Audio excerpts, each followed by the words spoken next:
ఒకటే అమ్మమ్మ ఒకటే. బుద్ధి వచ్చేనా నీకు బుద్ధి వచ్చేనా? బుద్ధి వచ్చేనే అమ్మ బుద్ధి వచ్చేనే. లెంపలేసుకో అయితే లెంపలేసుకో, వేసుకుంటేనే అమ్మ ఒక్కటివ్వవే. బుద్ధి వచ్చేనా బుద్ధి వచ్చేనే అమ్మ బడికి పోతునే బాగా చదువుకుందునే.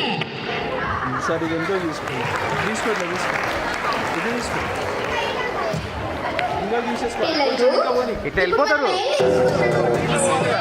అటు ఇట్లా మళ్ళీ అటు గ్యాప్ ఇచ్చారు ఇంటిలో.